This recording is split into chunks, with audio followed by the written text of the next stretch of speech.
At my wedding, surrounded by hundreds of people, my grandfather secretly handed me an old, yellowed bank passbook. Before I could even open it, my dad snatched it from my hands. He held it up to the microphone, his voice echoing across the ballroom.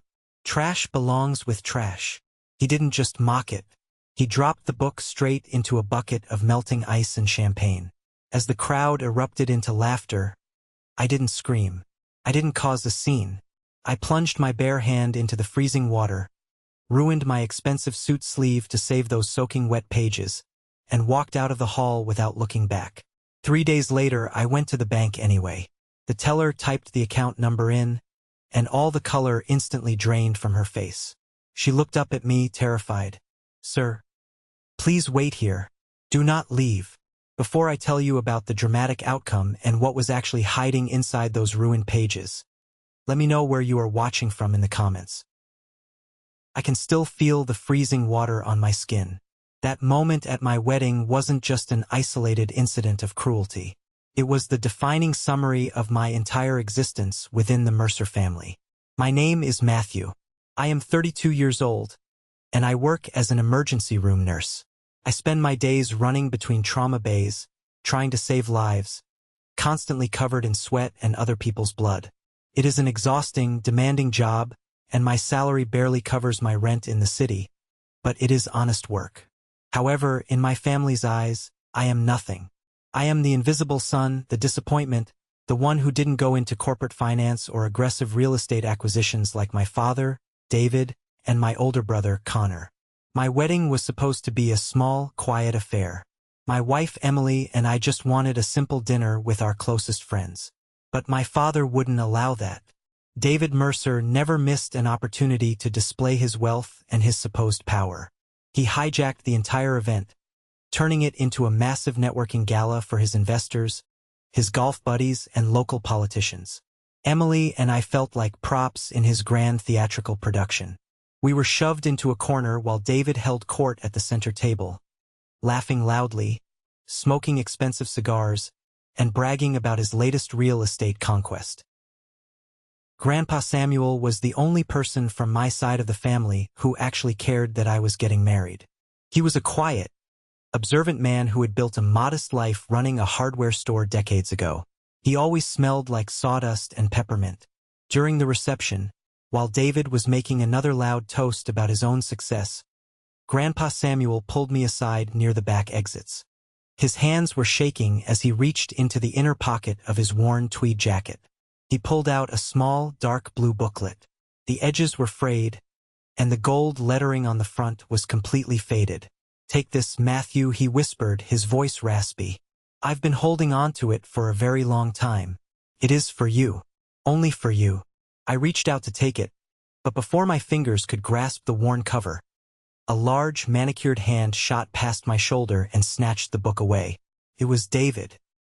He had noticed Grandpa Samuel pulling me aside and, like a shark smelling blood in the water, he had come over to investigate.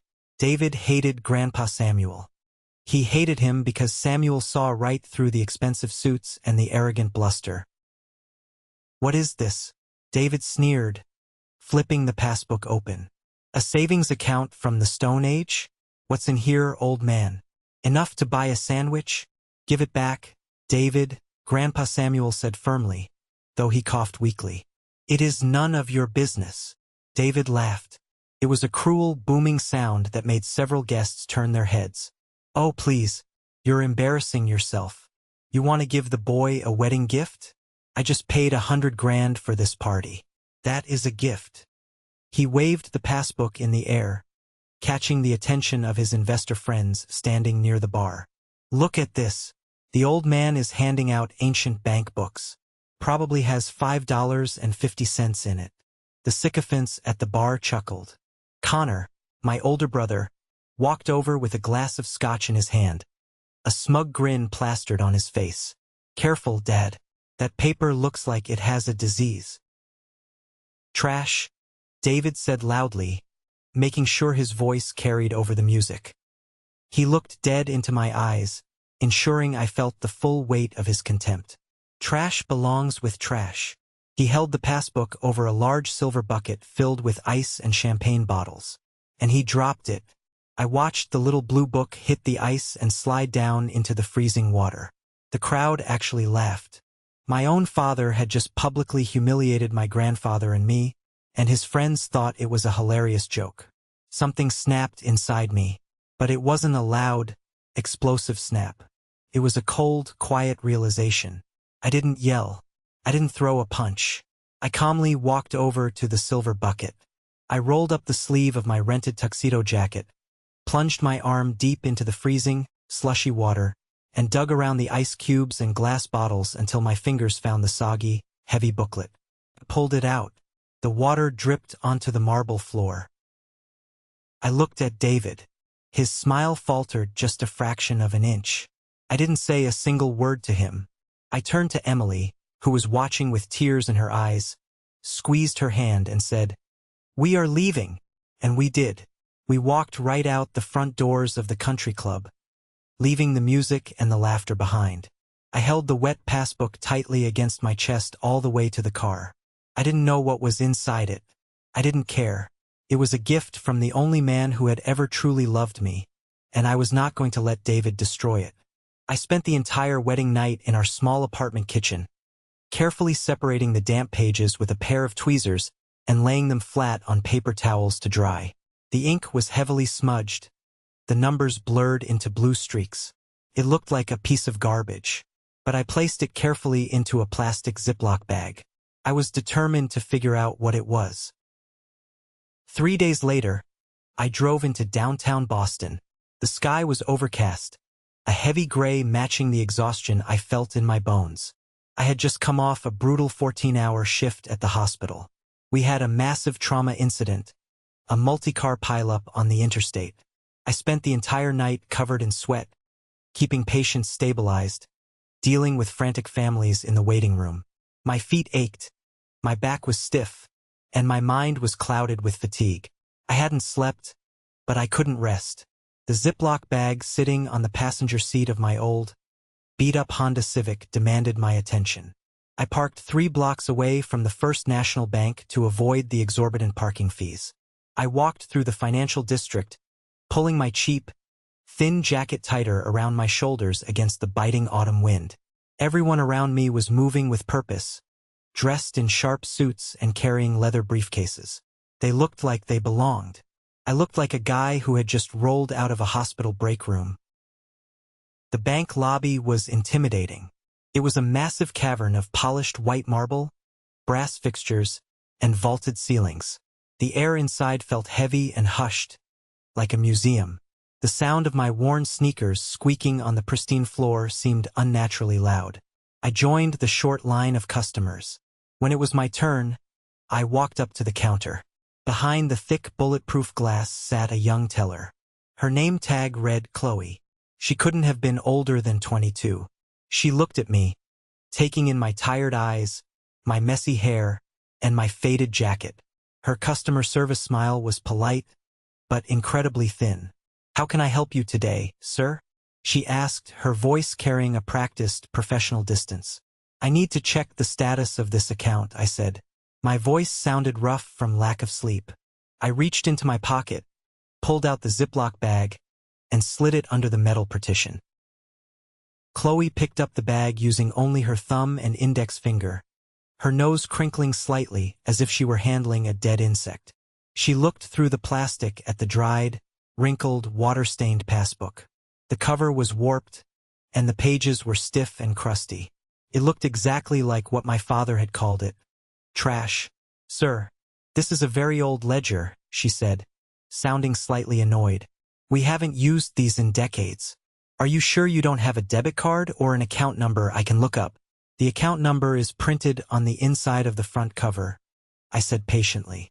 "Can you please just run the numbers?" She sighed, a tiny huff of breath that told me I was wasting her valuable time. She slipped the book out of the bag, careful not to smudge her hands, and opened the stiff cover. She squinted at the faded, water-damaged ink. Her fingers hovered over her keyboard. She typed in the sequence of numbers slowly. I stood there, shifting my weight from one foot to the other, I fully expected her to tell me the account had been closed in 1995, or that it had a balance of $12. I was prepared to take the book back, thank her for her time, and go home to sleep. Chloe hit the enter key. I watched her face. First, her eyes widened. Then her lips parted slightly. The polite, thin smile completely vanished. She leaned closer to her monitor, the glow of the screen reflecting in her eyes. She pressed a key to refresh the page. She blinked rapidly once, twice. When she finally looked up at me, the color had completely drained from her face. She looked like she had just witnessed a ghost walk through the bank lobby. "Sir," she whispered. Her voice was trembling so badly I could barely hear her through the glass. "Sir, please wait here. Do not leave. Please, do not move." She didn't press the silent alarm button under the desk, but her reaction was so visceral that my heart started hammering against my ribs. Did David report the book stolen? Was the account tied to some sort of criminal activity? I suddenly felt incredibly exposed standing in the middle of that vast marble lobby. Chloe practically jumped out of her chair. She didn't even lock her computer terminal. She turned and practically sprinted toward a heavy mahogany door at the back of the teller area. I stood there, frozen. A security guard standing near the entrance shifted his posture, resting his hand near his utility belt, watching me with sudden interest. The minutes stretched out into an eternity. I felt a cold sweat breaking out on the back of my neck. I was just a tired nurse holding a piece of wet cardboard. Why was everyone acting like I had brought a bomb into the building? Suddenly, the mahogany door swung open. Chloe stepped out, looking even more pale than before. Behind her were two men. One was an older gentleman with silver hair, wearing a sharp navy suit, the branch manager. But it was the man behind him that caught my attention. He was younger, perhaps in his late 40s, wearing a charcoal bespoke suit that screamed old money. He carried himself with an air of absolute authority. They didn't walk towards me. They hurried. The security guard tensed, but the man in the charcoal suit waved him off with a quick flick of his wrist. They approached my window. The man in the charcoal suit looked right past my cheap jacket and my exhausted face. He looked at me with an expression I had never seen directed at me in my entire life. It was a look of pure, unadulterated respect. It bordered on reverence. "Mr. Mercer?" the man asked, his voice smooth and incredibly polite. "Yes," I said cautiously. "My name is Julian. I am the regional director for wealth management," he said. He didn't speak through the glass partition. He gestured toward a discreet, frosted glass door to the side of the teller counters. "Please, Mr. Mercer, come with us. We have been waiting for this account to be claimed for a very long time. It is an honor to finally meet you."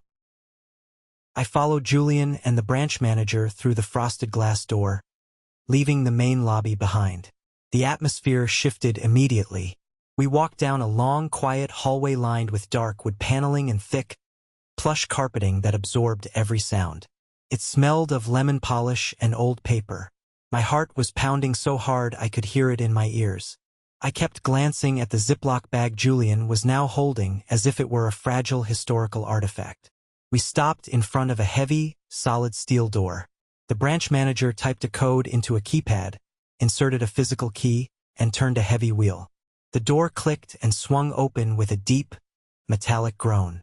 It was a private viewing room inside the bank's main vault. The room was small, windowless, and contained only a polished mahogany table and 4 heavy leather chairs. "Please have a seat, Mr. Mercer," Julian said, gesturing to the chair at the head of the table. I sat down. The leather creaked under my weight. I felt completely out of place. I was a guy who ate stale hospital sandwiches over a trash can at 3 in the morning. I didn't belong in a room designed for people who owned yachts. "Can someone please explain what is going on?" I asked. My voice sounded small in the dead acoustics of the vault. "My grandfather gave me that passbook a few days ago. My father threw it in a bucket of water. I just wanted to see if the account was still active." Julian placed the Ziploc bag carefully in the center of the table. He didn't laugh. He didn't sneer. He looked at the ruined book with immense gravity. "Mr. Mercer, your grandfather, Samuel, Did not just open a standard savings account, Julian began, his tone measured and precise. In 1982, long before you were even born, he established a very specific financial instrument known as a aita trust. It is an account in trust for a designated beneficiary. You are that sole beneficiary. I nodded slowly, trying to process the legal jargon. Okay, so he left me some money. He left you a legacy, sir. The branch manager interjected. His voice hushed.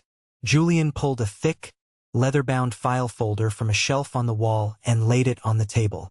He opened it, revealing pages of complex financial statements and historical stock tickers.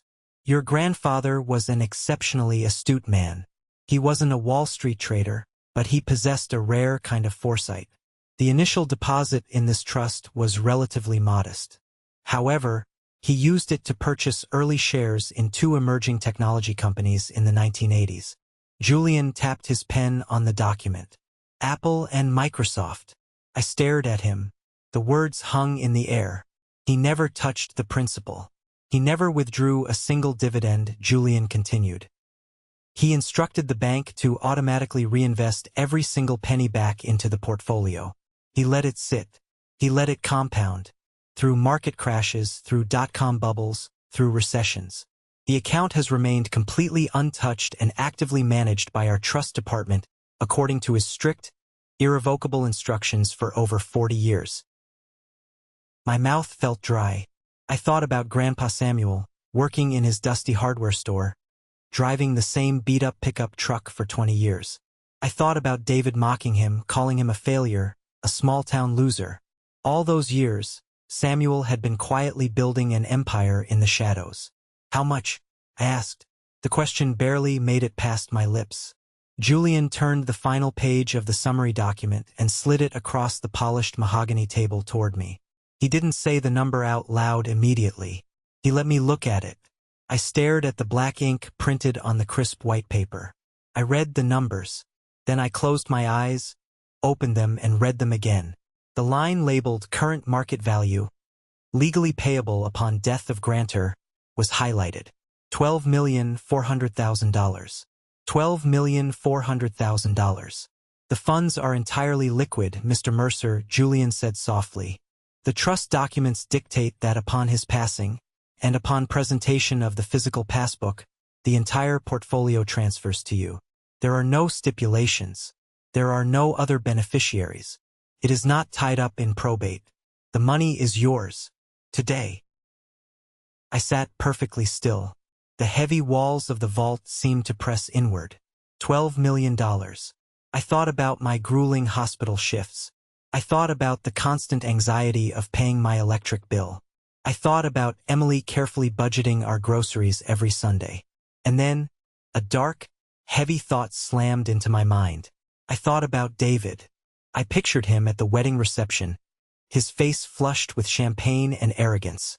I pictured him holding the passbook, holding $12 million in his manicured hand, and casually dropping it into a bucket of melting ice because he was too arrogant to look inside. He had thrown away a fortune because he assumed anything touched by my grandfather was worthless. Is there any way my father? Is David Mercer listed anywhere on this account? I asked, my voice suddenly turning cold and clinical. Absolutely not, Julian confirmed quickly. Your grandfather was very explicit in the trust charter. He specifically legally firewalled this account against any claims from your parents or your brother. We have ironclad legal documentation preventing them from accessing a single cent. I reached out and touched the wrinkled plastic of the Ziploc bag. The damp, ruined paper inside wasn't trash. It wasn't just a savings account. It was power. It was a weapon forged over 40 years by a man who knew exactly what kind of monsters I was dealing with.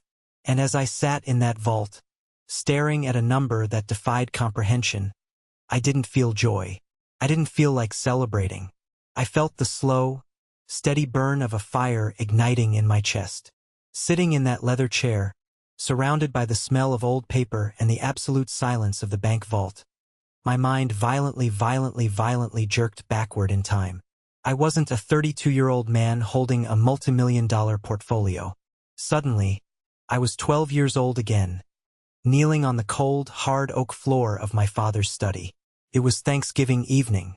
The house was enormous, a sprawling colonial mansion in the wealthiest suburb of the city, but it always felt like a museum where nothing could be touched. David was sitting in his massive leather wingback chair by the fireplace. He held a crystal tumbler of expensive scotch in his right hand. He was staring at me. His eyes were flat, completely devoid of anything resembling paternal warmth. I was on my hands and knees, holding a rag and a bottle of wood polish. "You missed a spot, Matthew," David said. His voice wasn't a yell. It was worse. It was a soft, calculated purr. He preferred an audience for his cruelty, and he rarely needed to raise his voice to inflict pain. I scrubbed the spot on the floor harder. My knuckles were white, my arms burning from the exertion. "I'm sorry, sir. I'll get it." David had spilled his scotch on purpose. I had seen him do it. He had tilted the glass just enough to let the amber liquid pool onto the pristine wood, and then he called me in from the kitchen. The rule in the Mercer household was unspoken but absolute. Connor was the heir, and I was the help. Connor was meant to conquer the world, and I was meant to clean up the messes. Connor, who was 16 at the time, was sprawled on the velvet sofa across the room. He was playing a handheld video game, the volume turned up high. He had his heavy, muddy boots propped up directly on the glass coffee table I had spent an hour polishing that morning. He occasionally glanced down at me, snickering when I had to crawl closer to David's chair. "He's pathetic, Dad," Connor muttered, not taking his eyes off his game. "Look at him, like a little rat." "Discipline builds character, Connor," David replied, taking a slow sip of his drink. He leaned forward, casting a long shadow over me. "And Matthew needs a lot of discipline. He is soft. He is weak. We have to train the weakness out of him." I scrubbed until the rag was dry. I scrubbed until the friction burned the skin off my knuckles and tiny droplets of my own blood smeared into the grain of the oak. I didn't stop. I knew that if I stopped, the punishment would escalate. My mother, Elizabeth, walked past the open door of the study. She paused, looked at me kneeling on the floor with bleeding hands, looked at David's calm face, and then simply kept walking. She was a woman entirely consumed by maintaining her social status. Protecting her youngest son was not on her agenda.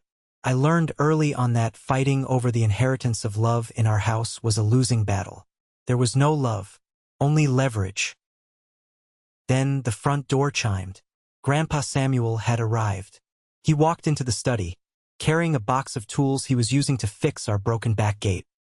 A job David refused to pay a professional for, preferring to let the old man do manual labor. Samuel stopped in the doorway. He dropped the toolbox. It hit the floor with a heavy clatter. He saw me bleeding, shivering on the floor. He saw David swirling his drink. "What in the name of God is happening here?" Samuel's voice cracked like thunder. He rushed over and grabbed me by the shoulders, pulling me up from the floor. He looked at my bloody hands, his eyes filling with a fierce, protective rage. "Are you insane, David? He's a child. He's your son." David didn't flinch. He slowly set his crystal glass down on a side table. He stood up, smoothing the front of his expensive cashmere sweater.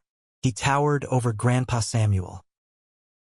"Do not raise your voice in my house, old man," David said, his voice dropping into a dangerous, icy register. "You're abusing him," Samuel yelled, stepping between me and my father. "I'm taking him out of here. I'll take him to my place." David laughed. It was the same cruel, hollow laugh I would hear 20 years later at my wedding. He stepped closer to Samuel, invading his personal space. "You'll take him? With what money? You live in a drafty cabin and smell like sawdust. You have nothing. You are nothing." David leaned in, his face inches from Samuel's. "Touch that boy again, try to take him out of this house, and I will hire the most vicious lawyer in this city. I will drag you through court. I will have you declared mentally unfit. I will put you in a state-run nursing home so fast you won't even have time to pack your heart pills. You will die in a room that smells like bleach, surrounded by strangers. Do you understand me? Samuel froze. The fight drained out of him, replaced by a terrifying realization that David wasn't bluffing. David had the money, the power, and the absolute lack of conscience required to destroy him. Samuel looked down at me, his eyes filled with agonizing defeat. He couldn't protect me without destroying himself and ultimately leaving me even more vulnerable. Go to your room, Matthew, Samuel whispered, his voice broken. I ran up the stairs and hid in my closet, listening to the silence of the massive house. That was the day I realized that money wasn't just paper. It was a weapon. It was a shield. David used his wealth to build a fortress of terror around us. He used it to threaten custody, to control every narrative, and to crush anyone who opposed him. I grew up believing I had zero value outside of what I could endure. The heavy clank of the vault door latching shut brought me violently back to the present. I opened my eyes. I was sitting in the First National Bank. I wasn't a bleeding 12-year-old boy anymore. I looked down at the paper detailing $12 million. The money wasn't just a windfall. It was the shield Grandpa Samuel had spent 40 years forging for me. And now I was the one holding the weapon. I didn't quit my job. It would have been the easy thing to do. Walk into the hospital, throw my badge on the desk, and walk out a multimillionaire. But I didn't. The money in the bank didn't magically erase the programming etched into my brain by decades of emotional abuse. I still felt like Matthew, the invisible disappointment. 2 days after the meeting in the bank vault, I was back in the emergency room. The fluorescent lights buzzed overhead, casting a harsh, sterile glare over the chaos. Trauma Bay 3 was a war zone. We had a patient come in with a severe arterial bleed from an industrial accident. The floor was slick, monitors were screaming, and the smell of copper and antiseptic hung heavy in the air. I was compressing the wound, my arms shaking from the exertion, sweat stinging my eyes. Dr. Nathan, the attending trauma surgeon, was barking orders. Dr. Nathan was a brilliant surgeon, but he possessed an ego that rivaled my father's. He was arrogant, condescending, and viewed the nursing staff as necessary, yet irritating background noise. Pressure. I need more pressure, you idiot, Dr. Nathan screamed, glaring at me over his surgical mask. Are you petting him or trying to save his life? Push down. I didn't argue. I didn't tell him I was already putting my entire body weight into it. I just gritted my teeth and pushed harder. Yes, doctor, I muttered. After we stabilized the patient and rolled him up to the OR, I stood at the sink, vigorously scrubbing the blood off my forearms. Dr. Nathan walked past, ripping his gloves off and throwing them in the biohazard bin. Next time, try to anticipate my needs before I have to scream at you, Matthew, he snapped. I don't have time to hold your hand. If you can't handle the pace, go work in a pediatric clinic. He didn't wait for a response. He just kept walking. I stood there, staring at the running water. A familiar, sickening feeling washed over me. The instinct to shrink, to apologize, to make myself smaller so the angry man wouldn't hurt me. It was the exact same feeling I had when David yelled at me. I looked at my reflection in the mirror above the sink. I had dark circles under my eyes. I looked exhausted and beaten down. I thought about the $12 million sitting in the Totten Trust. I had more money in liquid assets than Dr. Nathan would earn in his entire career. I could buy this hospital wing and fire him tomorrow. Yet, I was still standing here, taking his abuse, swallowing my pride, because I didn't know how to be anything else. Having power on paper didn't equate to having power in my soul. I was still terrified. I walked into the break room, a cramped, windowless closet smelling of stale coffee and burnt microwave popcorn. I slumped into a plastic chair and pulled out my phone. I had a text message from my best friend, Elijah. Elijah and I had met in college. While I was struggling through nursing school, working double shifts just to pay tuition because David refused to let me touch my own college fund, Elijah was a brilliant, eccentric data science major. He saw patterns in numbers the way a musician hears notes. He was the only person who knew the full extent of my family's toxicity. He was my most loyal ally. I had called Elijah the moment I left the bank vault. I didn't know what to do with the money, but more importantly, I didn't know what to do about David. I knew that if David ever found out about the trust, he would stop at nothing to take it. He would drag me through a messy, manufactured legal battle. He would threaten Emily.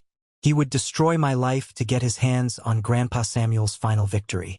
I needed to know exactly what kind of enemy I was facing. I needed Elijah to look into David's finances. The text message on my screen was brief. It sent a cold shock down my spine. Get over to my apartment as soon as your shift ends. You need to see this. It's worse than we thought. I changed out of my scrubs, my mind racing. What could be worse?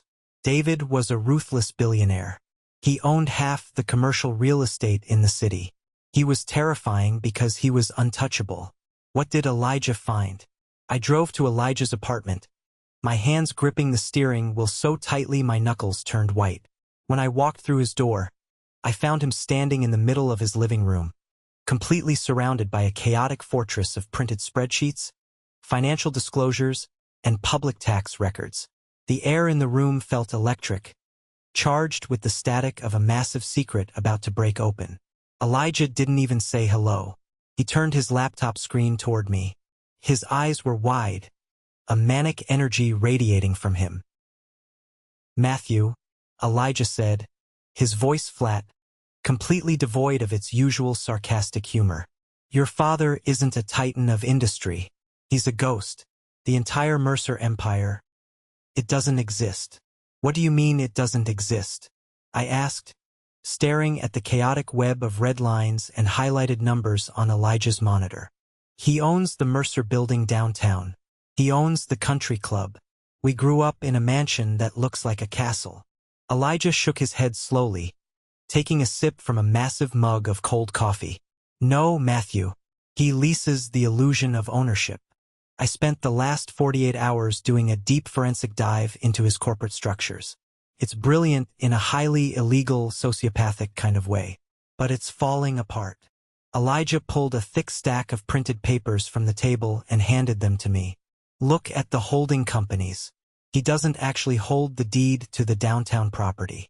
A shell corporation in Delaware holds the deed, and that corporation is heavily mortgaged against a bridge loan from a private equity firm in the Caymans. He's using the projected future revenue of properties he hasn't even built yet to pay the interest on the loans he took out 10 years ago. I stared at the spreadsheets. I was a nurse, not an accountant, but even I could recognize the terrifying pattern Elijah had highlighted. The columns of debt were staggering. There were hundreds of millions of dollars in liabilities, balanced precariously on assets that were grossly overvalued or entirely fictitious. It's a Ponzi scheme, Elijah said, his voice dropping to a whisper. He's not building wealth. He's just moving a massive, expanding bubble of debt from one ledger to another. He takes money from new investors to pay off the old ones, skimming millions off the top to fund his lifestyle. The mansion, the cars, the country club memberships, it's all bought with stolen, borrowed money. I felt the ground shift beneath my feet. The invincible monster who had terrorized me my entire life was a fraud. The man who had mocked my grandfather's passbook, who had bragged about his vast fortunes while I struggled to pay for my nursing exams, was completely broke. He's completely insolvent, Elijah continued, tapping a specific document with a red pen. The mansion you grew up in? The bank initiated foreclosure proceedings 3 weeks ago. He's managed to keep it out of the public record by filing endless delay motions. But the clock is ticking. He's bleeding cash. The family trust he claims to manage for you and Connor? It's empty. He drained it 5 years ago. He's been moving the same $50,000 between 6 different shell accounts at the end of every month just to generate automated statements that make it look like he has liquidity. I sank onto Elijah's battered sofa. I expected to feel vindicated. I expected to feel a surge of triumph. But I just felt sick. The scale of the deception was dizzying. Connor, I said quietly. Does Connor know? Doubt it, Elijah snorted. Your brother is too busy leasing sports cars and playing the prince to look at a ledger. But it gets worse, man. Much worse. Elijah clicked his mouse, bringing up a new window on his screen. It was a scanned document with an ominous, official-looking seal at the top. "What is that?"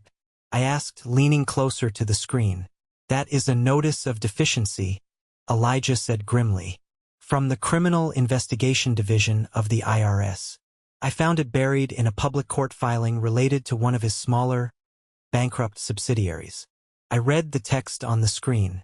The legal jargon was dense, but the implication was clear as crystal. The federal government was auditing David. They weren't just looking for unpaid taxes. They were actively investigating him for systemic, multi-decade tax fraud, money laundering, and the illegal use of offshore shell companies. "They've caught him," Elijah explained, pacing the small room. "The IRS has been building a case for years. They know about the shell companies. They know about the Cayman accounts.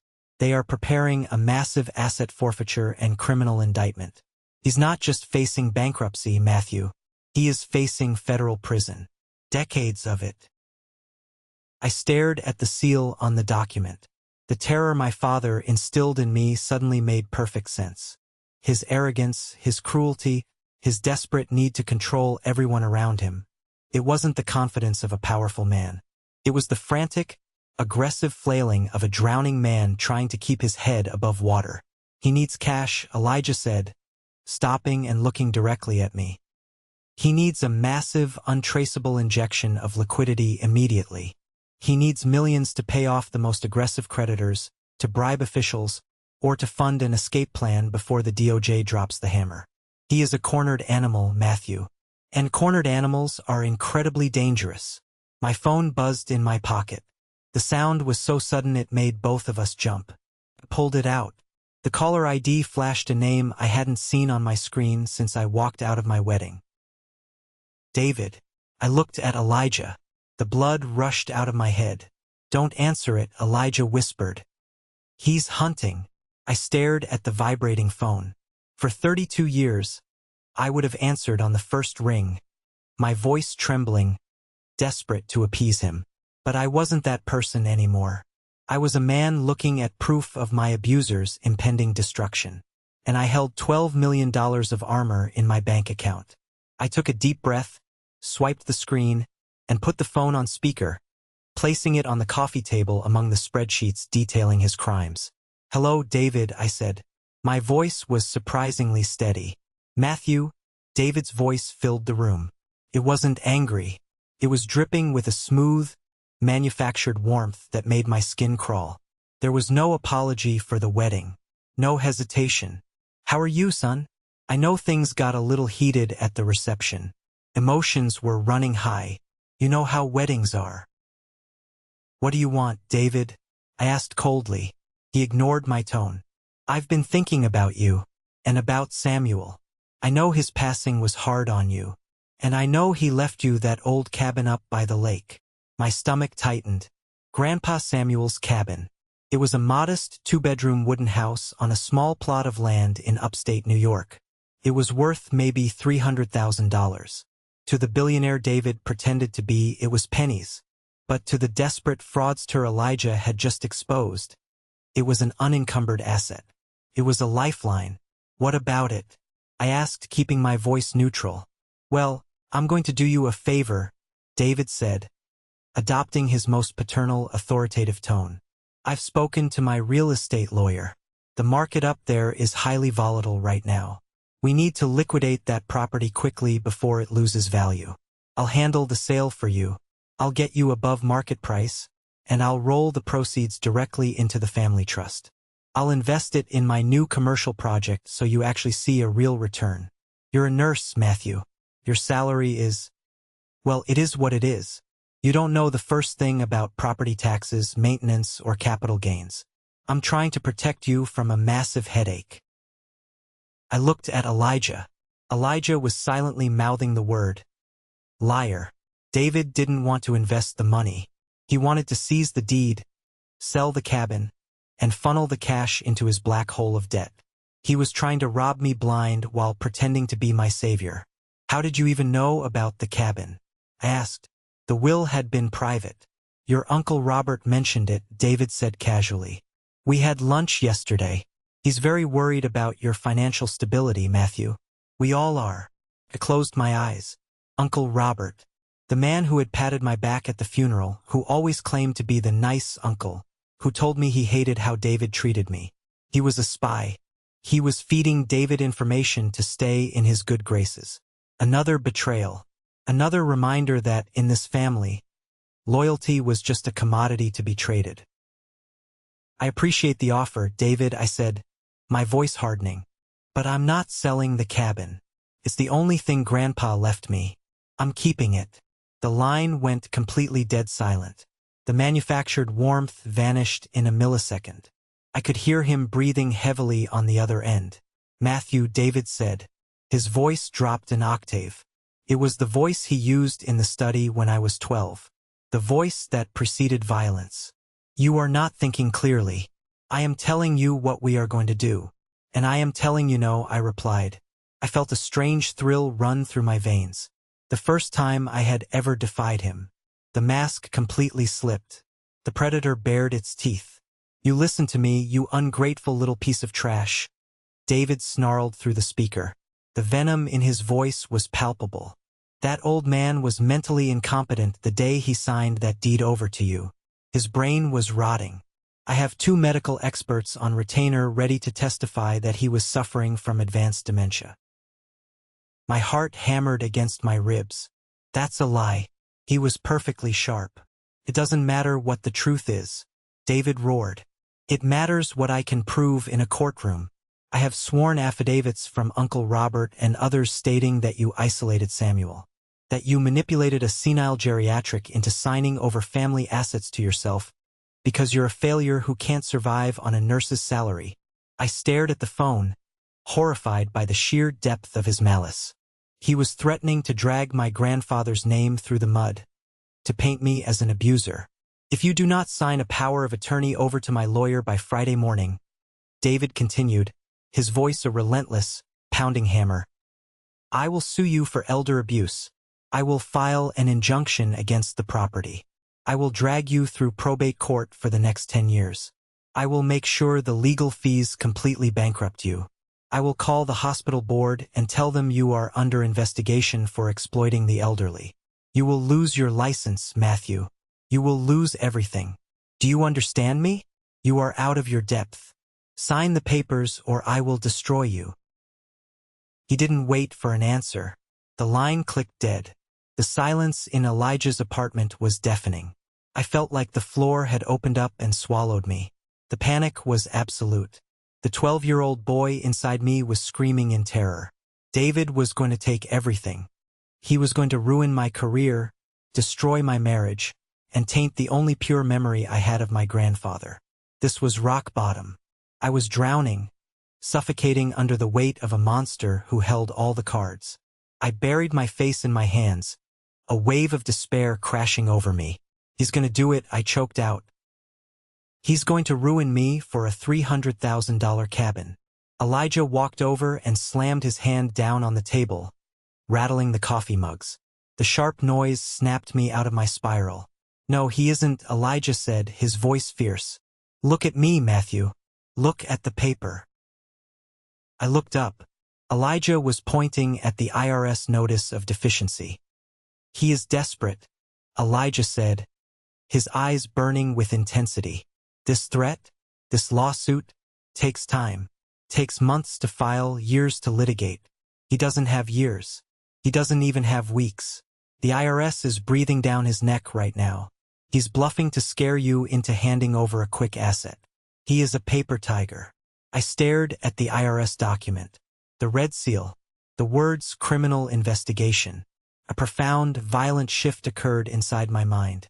The terror began to recede, replaced by something cold, sharp, and terrifyingly calm. I looked at the spreadsheets detailing his fake empire. I looked at the phone where he had just threatened my life. I thought about the bleeding on the hardwood floor. I thought about the passbook in the ice bucket. I thought about the $12 million sitting in a vault in Boston, an impenetrable shield of real power. David thought he was bullying a helpless, invisible son. He didn't realize he had just handed the executioner a map to his own gallows. I stood up. The exhaustion from my 14-hour shift vanished, replaced by pure adrenaline. He wants money, I said, my voice barely above a whisper. He's willing to commit perjury, destroy his own son, and defame a dead man for $300,000. Yes, Elijah said slowly, watching the change in my demeanor. 300,000 is a drop in the bucket, I said, pacing the room. My mind was moving a million miles an hour. It won't save him from the IRS. It'll just delay the inevitable by a few days. He needs a massive injection of cash. He needs a miracle. I stopped and looked at Elijah. What if I give him one? Elijah frowned, confused. Give him what? A miracle, I repeated. A cold, dangerous smile spread across my face. It wasn't my smile. It was a smile inherited from a family of predators, finally being used against them. What happens to a man who is dying of thirst in the desert if you suddenly show him an oasis? He doesn't check to see if the water is poisoned. He just drinks. Matthew, what are you talking about? I reached into my jacket pocket and pulled out the Ziploc bag. I pulled out the water-stained passbook and tossed it onto the table, right on top of David's fraudulent tax returns. David threw this away, I said. He thought it was trash. He doesn't know there is $12 million sitting in a Totten trust with my name on it. Elijah's jaw literally dropped. He stared at the blue book, then up at me. 12 million? Are you serious? Dead serious, I said. It's liquid. It's clean. It's exactly what David needs to clear his immediate debts and flee, or at least try to fight the federal government. Elijah shook his head frantically. No, Matthew. Absolutely not. You cannot give him that money. It's yours. If you transfer that to him, it's gone forever. He'll sink it into his black hole and you'll never see a dime. I have no intention of giving him a single cent, I said, my voice turning to ice. I am going to use it as bait. I am going to show the starving wolf a mountain of meat, and I am going to let him step right into the steel trap. I looked at the chaotic mess of documents on the table. The plan was forming perfectly in my head. It was reckless. It was dangerous. But it was the only way to surgically excise the cancer of my father from my life forever. Elijah, I said, leaning over the table, I need you to help me build a bomb. A legal, financial bomb. And I need to hand the detonator directly to David. I waited exactly 24 hours before calling him back. Silence is a powerful weapon against a narcissist. It lets their paranoia breed. I knew David would be pacing his office, checking his phone, wondering if his threats had worked, wondering if I had hired a lawyer. By the time I finally dialed his number, I was ready to deliver the performance of a lifetime. I didn't summon the confident man who had walked out of the bank vault in Boston. I dug deep into the darkest corners of my trauma. I summoned the terrified 12-year-old boy, the invisible nurse who took abuse without complaint. I hunched my shoulders, taking quick, shallow breaths to make my voice sound tight and panicked. I hit call. He picked up on the first ring. Have you signed the transfer papers for the cabin? David barked. No greeting, just demands. Dad, I whispered. I let my voice tremble violently. Dad, please. I'm sorry. I'm so sorry I hung up. Please don't sue me. You brought this on yourself, Matthew, he said, his tone dripping with condescension. But the sharp edge was gone. He heard the fear in my voice, and it fed his ego. He thought he had won. I told you I am doing this for your own good. Now, when are you signing the deed? It's not about the cabin. I stammered, pitching my voice to the perfect frequency of naive, overwhelming panic. I went to the bank yesterday. About the passbook. The one Grandpa gave me at the wedding. The one you threw in the ice. The line went dead silent. I could practically hear the gears grinding in his head. The predator was evaluating new information. What about it? He asked cautiously. It wasn't empty, Dad. I choked out, forcing a fake sob into my throat. It's a trust fund. From 1982. He invested in tech stocks. Silence. Heavy, suffocating silence. How much? The greed leaked through the phone speaker like black oil. He tried to sound detached, but I could hear the desperate hunger in his breath. 12 million, I cried. $12,400,000. I heard a sharp intake of breath, the sound of a drowning man seeing a life raft. But Dad, I don't know what to do. I escalated the panic, talking rapidly. The bank manager started talking about capital gains taxes and federal reporting requirements and sudden wealth audits. He said the IRS tracks transfers over $10,000. If the government finds out I have this, they'll take half of it in taxes. They might audit my nurse's salary. I can't handle this. I don't know how to hide it. I'm terrified they're going to freeze it. It was the perfect bait. I handed him exactly what he believed about me. That I was weak, stupid, entirely incapable of handling power, and desperate for his approval. And more importantly, I handed him exactly what he needed. A massive, untraceable injection of liquidity to cover his own colossal crimes. Matthew, listen to me very carefully, David said. His voice transformed instantly. The bully vanished. Suddenly, he was the calm, authoritative savior. It was chilling how quickly he could switch masks. Do not speak to anyone at the bank. Do not hire a lawyer. They will just steal your money. But what do? I whined. You bring the trust documents to me, he commanded smoothly. I have armies of accountants. I have offshore shelters. I can pull that 12 million under the umbrella of the Mercer Family Trust. We can classify it as a pre-existing corporate asset. It is complicated financial engineering, Matthew, you wouldn't understand it, but I can make your tax liability completely disappear. I can protect this money for you. Protect me. He wanted to swallow my inheritance whole, to plug the holes in his sinking ship, and leave me with nothing. Can you really do that? I asked, sounding awestruck. I do it every day, he lied effortlessly. But we have to move fast before the bank reports the balance to the IRS. I have the Man of the Year charity gala on Saturday night at the Fairmont. It's perfect. Bring the documents to my VIP suite before the speeches. We'll sign the transfer of authority there. I'll even announce the expansion of the family fund on stage. It'll make the influx of cash look completely legitimate to any regulators watching. I am going to save you, son. He wanted the audience. He couldn't help himself. He wanted the glory of announcing a $12 million windfall as his own brilliant business maneuvering while secretly using it to save himself from federal prison. Okay, Dad, I whispered. Thank you. Thank you for fixing this. That's what family is for, he said, and hung up. I lowered the phone. I looked across the room at Elijah. The fake tears were gone. My face was a mask of cold stone. He took the bait, I said. Elijah nodded slowly, a dark grin spreading across his face. Then we better get to work. We have a bomb to build. We didn't hire a lawyer. We hired Cameron. Cameron was a friend of Elijah's, a brilliant graphic designer who specialized in corporate branding and document recreation for movie props. We met him in a dimly lit coffee shop downtown, sliding a manila envelope across the table.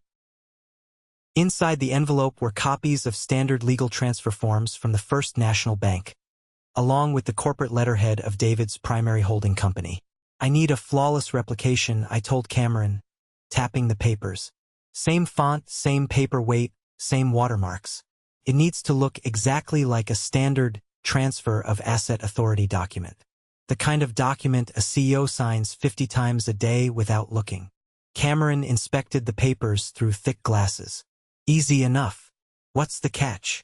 The catch is the fine print, Elijah said, pulling out a flash drive. The headers and the signature lines will look like a transfer of $12 million into the Mercer Family Trust. But the body paragraphs, the legal definitions, they are entirely different.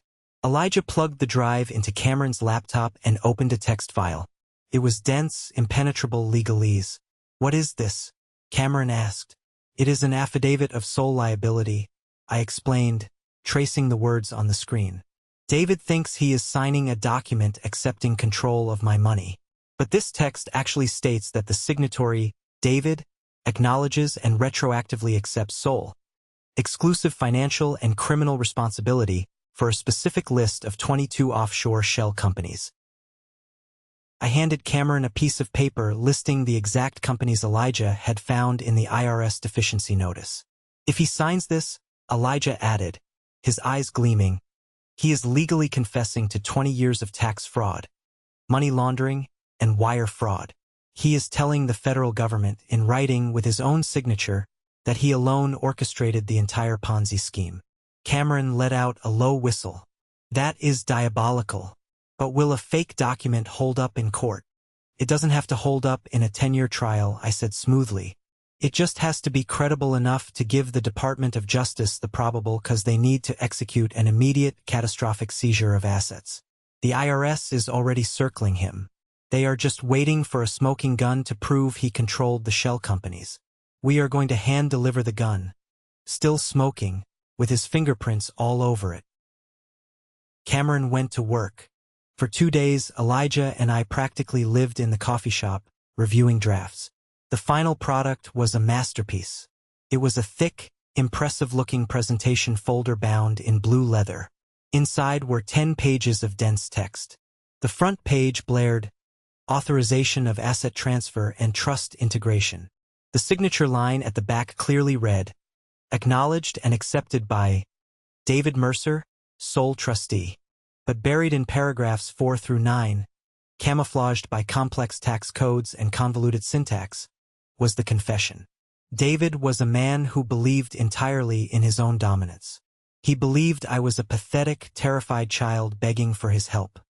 He would never, in a million years, suspect that I had the intelligence or the courage to lay a trap. He wouldn't read the document. He would only see the $12 million.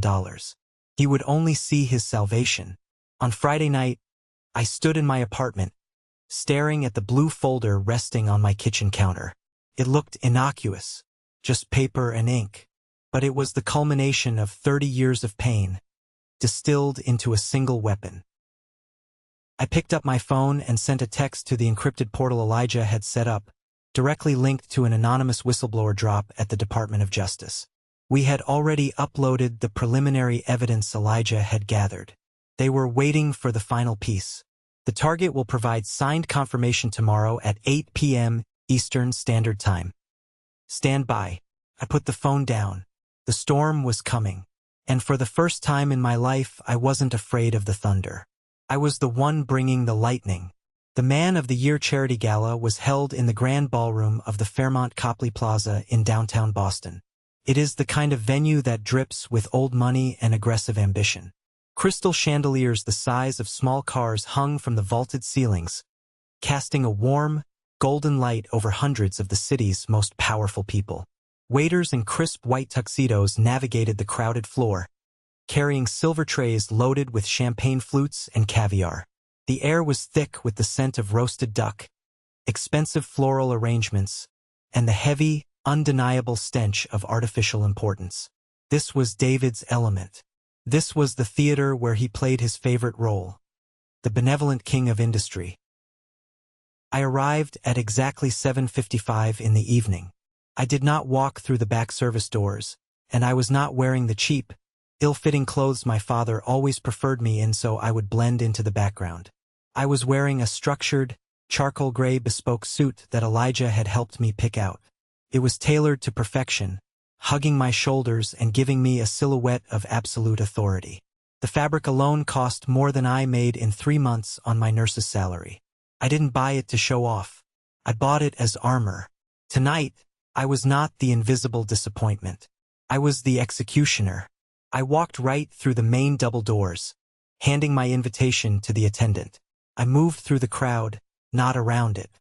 The rich and powerful parted slightly as I walked, sensing a shift in the gravity of the room. I kept my face entirely neutral. My heart was beating a steady, calm rhythm against my ribs. I felt an intense, terrifying clarity. Near the main bar, I spotted my older brother, Connor. He was surrounded by 3 young women in glittering dresses, laughing entirely too loudly. He was holding a glass of amber liquid in one hand and casually tossing a Porsche key fob in the other, making sure the golden crest caught the light. He was playing the role of the wealthy heir to a kingdom that did not exist. I looked at him, really looked at him, and for the first time in my life, I felt absolutely no resentment. I only felt a cold, clinical pity. He was a hollow man standing on a trapdoor, bragging about the rope around his neck. He didn't even notice me walk past. He was too busy drowning in his own reflection. At the front of the enormous room, elevated on a carpeted stage, stood David. He was flanked by 2 state senators and the CEO of a major tech firm. David looked utterly radiant. He wore a tuxedo that fit him like a second skin. His silver hair was perfectly swept back. He was shaking hands, flashing his brilliant, predatory smile for the photographers. It was the radiant glow of a man who firmly believed he had just pulled off the financial heist of the century.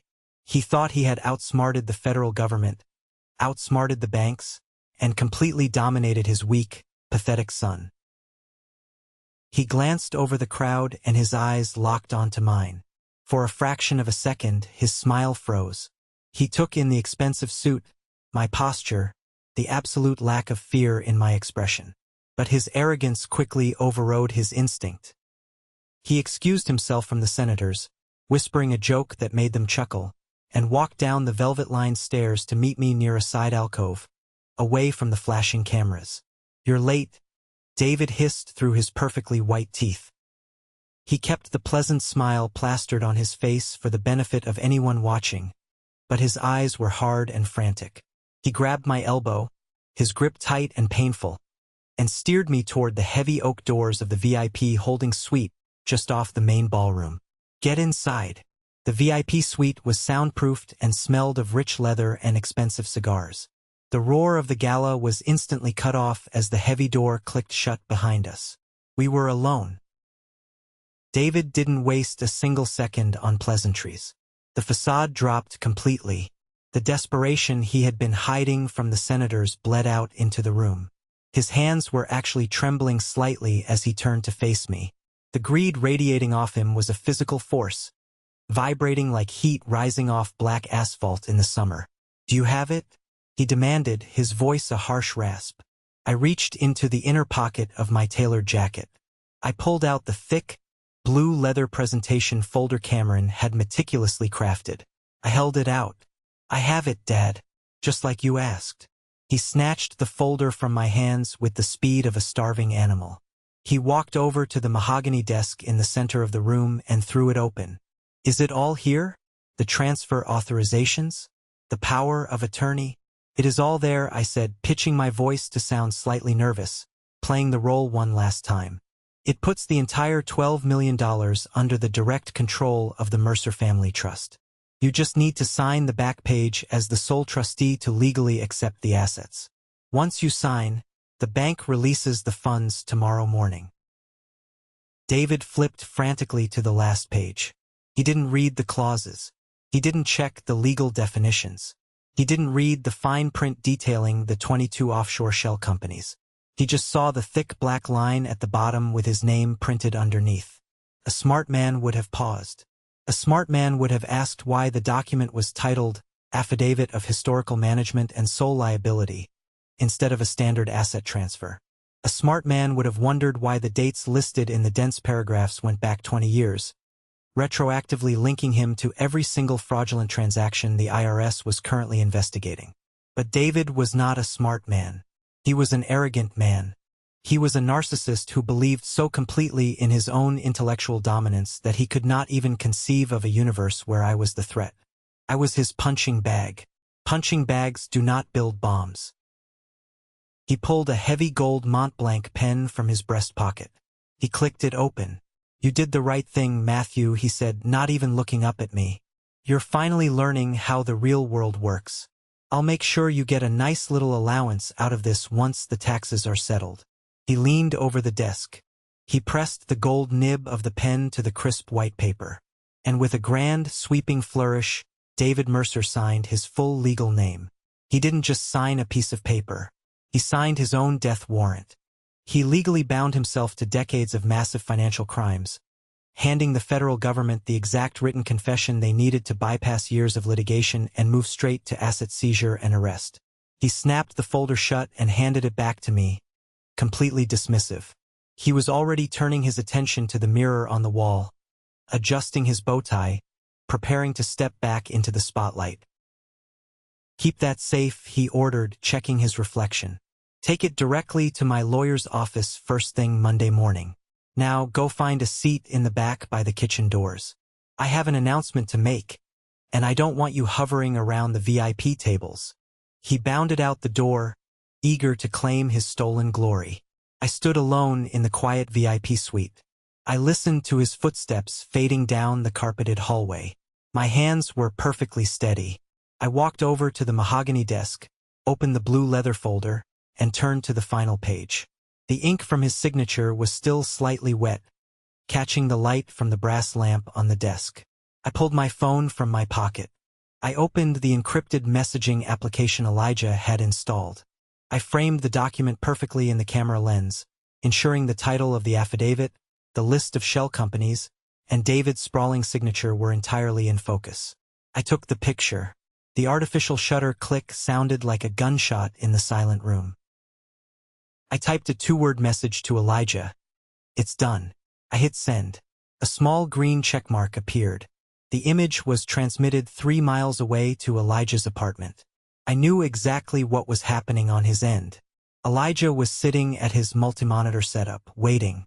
He received the image, immediately attached it to the finalized, comprehensive whistleblower complaint we had spent days preparing, and uploaded the entire massive data packet directly into the Department of Justice's secure portal.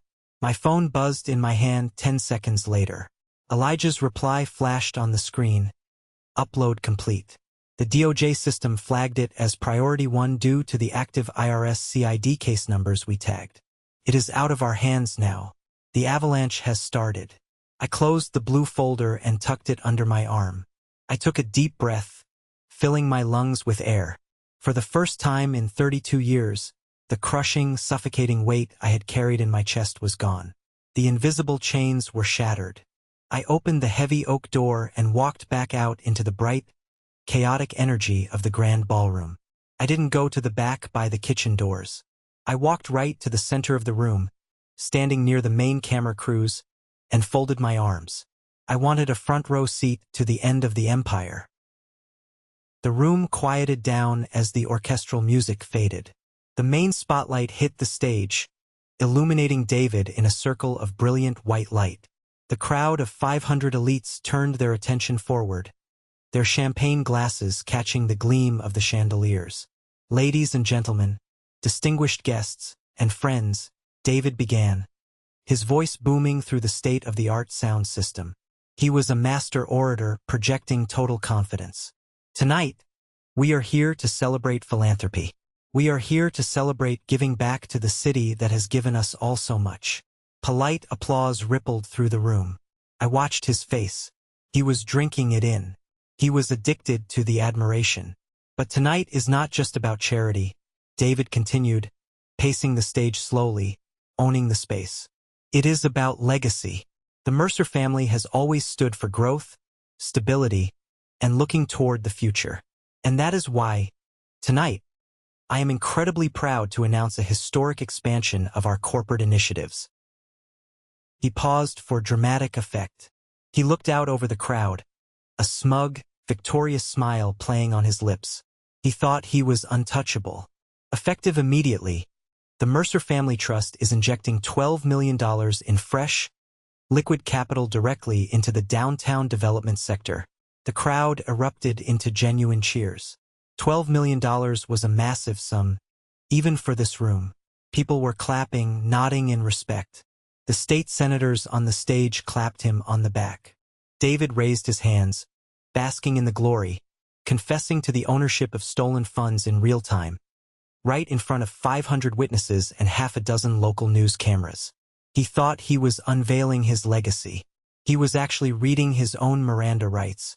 My phone buzzed violently in my pocket. I pulled it out. "Elijah, look at the screen." I looked up.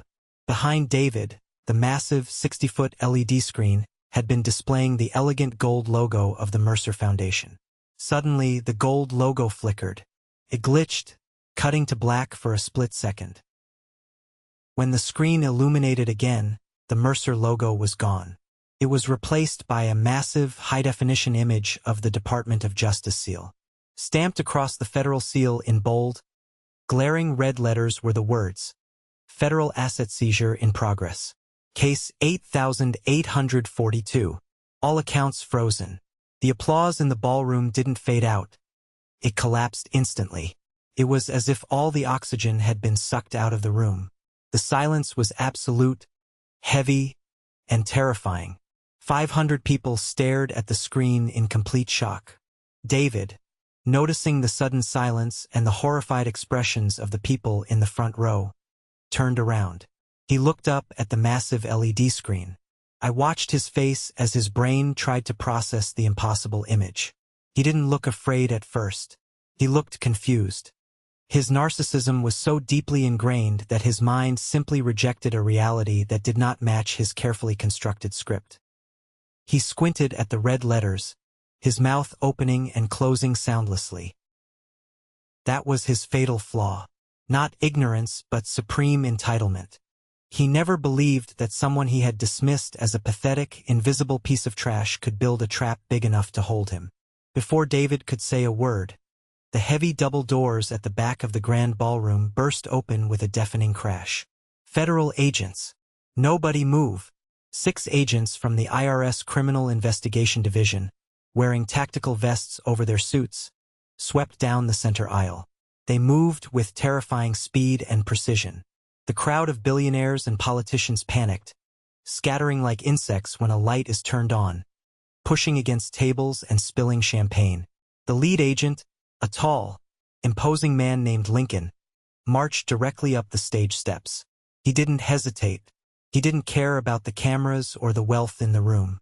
"David Mercer," Agent Lincoln's voice cut through the rising chaos of the ballroom.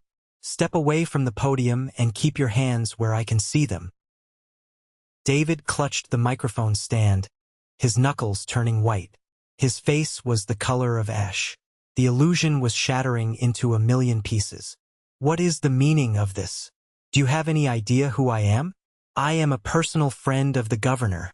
"We know exactly who you are, Mr. Mercer," Agent Lincoln replied coldly, stepping within striking distance. "You are the sole trustee who just signed a legally binding affidavit accepting full criminal and financial responsibility for 20 years of unreported offshore shell accounts and wire fraud." He saw the bespoke suit.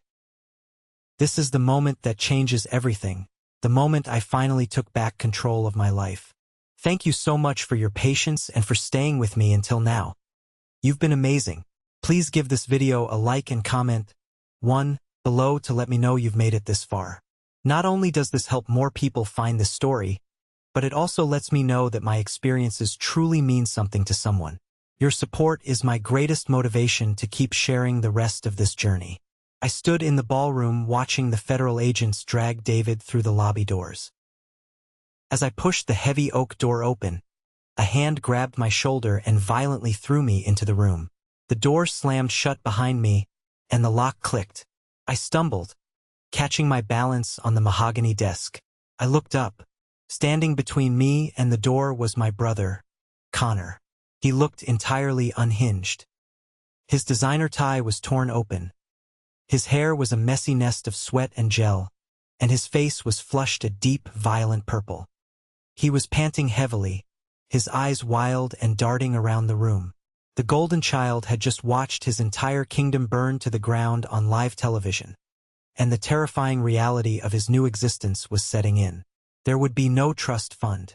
There would be no inheritance. There would be no sports cars. He was going to have to work, or he was going to go to prison alongside his father.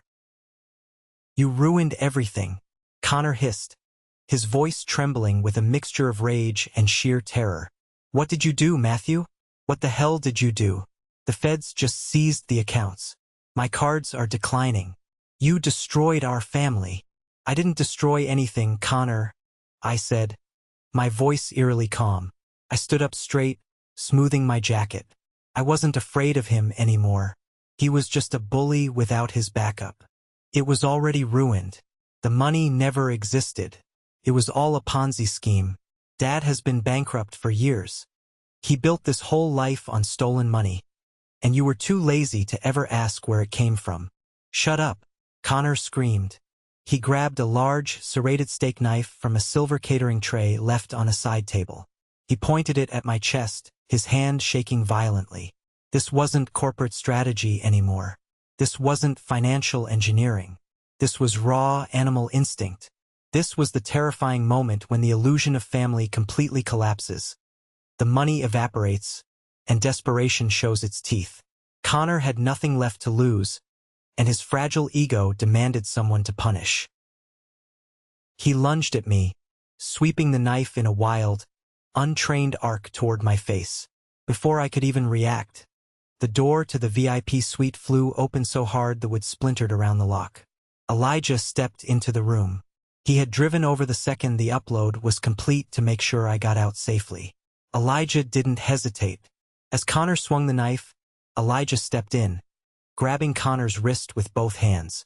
He twisted his body, using Connor's own momentum against him, and snapped his arm downward over his knee. A sickening crack echoed in the room. Connor let out a high-pitched, agonizing wail. The steak knife clattered harmlessly across the marble floor. Connor collapsed to his knees, clutching his broken arm against his chest, sobbing uncontrollably. Elijah stood over him, breathing heavily, adjusting his glasses. He looked at me. "You okay?" "I'm fine," I said, looking down at my brother. Hotel security and 2 Boston police officers rushed into the room seconds later, weapons drawn. They saw Connor on the floor, the knife nearby, and immediately moved to secure him. I watched the officers pull Connor to his feet. He was weeping hysterically, the tears mixing with sweat and snot on his face. He looked at me, begging for help, begging for the brotherly bond he had spent 30 years mocking and exploiting. He was crying, but not from the physical pain of his broken arm. He was crying from irrelevance. He was crying because he finally realized he was absolutely nothing. I turned my back on him and walked out of the suite with Elijah. The night air outside the hotel had never felt so clean.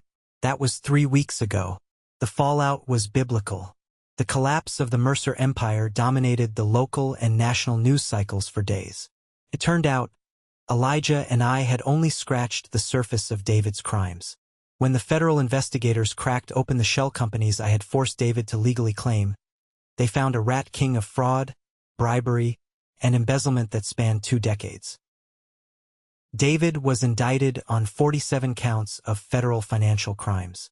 His team of expensive defense lawyers abandoned him the moment they realized the asset freeze meant they weren't going to get paid. He was assigned a public defender. At his arraignment, the federal judge reviewed the flight risk and the sheer scale of the stolen funds. David Mercer was denied bail. He was sent directly to a federal detention center to await trial, stripped of his bespoke suits and forced to wear a standard orange jumpsuit. The bank foreclosed on the Newport mansion almost immediately. The luxury cars were towed away on flatbeds. My mother, Elizabeth, who had spent her entire life carefully curating her social status and turning a blind eye to my father's abuse, was suddenly locked out of the country club. The federal asset seizure left her with nothing but the clothes in her closet. Last I heard, she was frantically trying to pawn her remaining jewelry to afford rent on a tiny, 1-bedroom apartment on the outskirts of the city. She hasn't called me. She doesn't have my new number, and I wouldn't answer even if she did. As for Connor, his broken arm healed, but his ego did not. Facing accessory charges for signing his name on several fraudulent corporate documents David had pushed in front of him over the years, Connor panicked. He didn't have the stomach for a fight. He took a brutal plea deal. He avoided federal prison, but he was slapped with 5 years of strict probation, massive restitution fines, and 500 hours of community service. The golden child, the supposed heir to the kingdom, now spends his weekends wearing an orange safety vest, picking up trash along the interstate highway. There is no inheritance waiting for him, only decades of minimum wage work to pay off his debts. The empire was entirely liquidated. The air was finally clear. Despite the $12 million sitting safely in the Totten Trust, I did not quit my job. I didn't buy a Lamborghini. I didn't buy a mansion. I went back to work. A few days after the gala, I was back in the emergency room. The chaotic symphony of the trauma bays surrounded me. We were working on a critical patient, stabilizing a shattered femur. Dr. Nathan, the arrogant attending surgeon, was running the room. He was stressed, sweating, and as usual, looking for someone to blame for the pressure he felt. I handed him a surgical clamp. He fumbled it, and it clattered to the sterile tray. Instead of taking responsibility, he snapped his head toward me, his eyes flaring with that familiar, bullying rage. "Are you entirely incompetent, Matthew?" Dr. Nathan shouted, his voice echoing off the tiled walls. "I asked for the clamp, not for you to throw it at me. Pay attention or get the hell out of my trauma bay. You are useless." For 32 years, that tone of voice would have paralyzed me. I would have dropped my gaze, mumbled a frantic apology, and let the poison seep into my skin. I would have shrunk down to the size of a 12-year-old boy scrubbing a hardwood floor. But not today. I didn't shrink. I didn't apologize. I stopped what I was doing. I stood up to my full height, squaring my shoulders.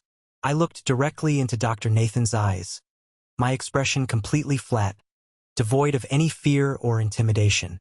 The trauma bay went dead silent. The other nurses stared at me in shock. "Do not speak to me like that again, doctor," I said. My voice wasn't loud, but it possessed a heavy, unyielding gravity. It was the voice of a man who had destroyed a monster 10 times his size. Dr. Nathan blinked, utterly stunned by the defiance. "Excuse me? Are you talking back to me?" "I am stating a boundary," I replied, holding his gaze without flinching. "I am a professional, and I am doing my job correctly. If you drop an instrument, that is your error. You will treat me, and every other nurse in this room, with professional respect. If you ever raise your voice at me again to cover your own mistakes, I will immediately leave this bay. I will walk straight to the hospital administrator's office, and I will file a formal grievance against you for workplace harassment. Do you understand me?"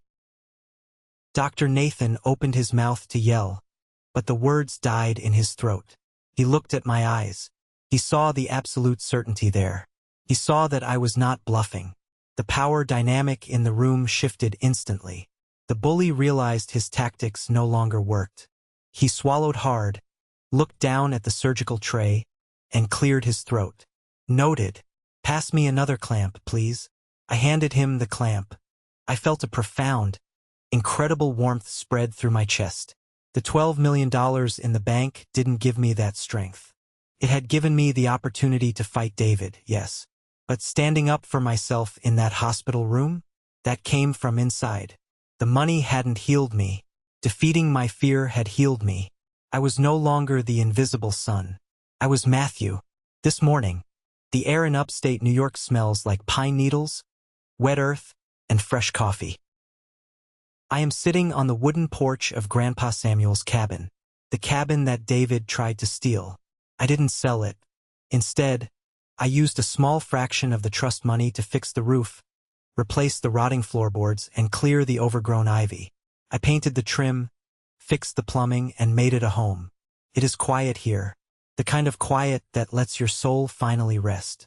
Elijah is sitting in the rocking chair next to me, typing away on his laptop, monitoring the final legal wrap-ups of the DOJ case. He's officially my financial advisor now, though mostly he's just my brother. The real kind.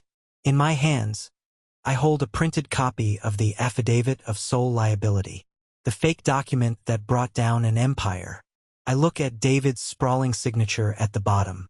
It feels like a relic from a past life. I strike a match against the porch railing. I hold the flame to the corner of the paper. I watch the fire catch, consuming the legal jargon, the fake shell companies, and finally my father's name.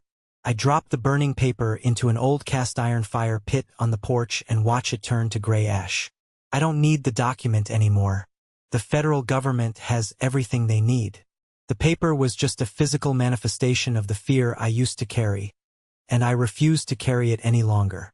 So, Elijah says, closing his laptop and looking out at the calm water of the lake. The trust transfer is fully complete. The taxes are paid. The money is sitting in a heavily diversified, low-risk portfolio. It's all yours, man. What do you actually want to do with $12 million?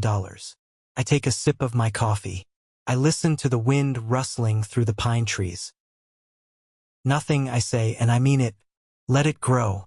Let it compound, just like Grandpa Samuel wanted. I look at the ash in the fire pit. I finally understand the greatest lesson my grandfather left me. He didn't leave me money so I could buy sports cars or mansions. He didn't leave it to me so I could wield power over other people the way David did. Money isn't power. It's protection. It is a shield against the cruelty of the world. It is the ability to walk away from toxic people without fearing starvation. It is the freedom to work as a nurse because I want to help people, not because I am trapped by a salary. My father threw that passbook into the ice because he believed wealth was only valuable if it was loud, aggressive, and used to crush others. He missed the point entirely. True wealth is the quiet confidence of knowing you are safe. Family isn't blood. Blood is just an accident of biology. Blood is what gives a man the legal right to scream at a 12-year-old boy on a hardwood floor. Real family is who stands with you when the vault door opens. It's the grandfather who secretly builds a fortress for you over 40 years. It's the friend who breaks a knife-wielding hand to keep you safe. It's the wife who walks out of a wedding reception without asking questions because she trusts you completely. I am 32 years old. I am an emergency room nurse. I drive a Honda Civic. And for the first time in my entire life, I am exactly where I belong. Thank you for sticking around and listening to my story. I know it was a heavy one, and it took a lot of turns I never could have predicted when I was just a kid scrubbing floors. It's not easy to lay out the darkest parts of your family history for the world to see, but keeping secrets is what gave my father his power in the first place. Bringing it into the light took that power away. I hope this resonated with you in some way. Whether you're dealing with a toxic family member, an overbearing boss, or just feeling like you're invisible in your own life, I want you to know that you are not powerless. The strength to stand up doesn't come from a bank account. It comes from deciding that you are worth protecting. Have you ever found yourself in a similar situation? Have you ever had to draw a hard line with someone you were supposed to trust, or walk away from a relationship that was destroying you? I read every single comment, and I would be honored to hear how you found your own strength. And now, for a little tradition we have here.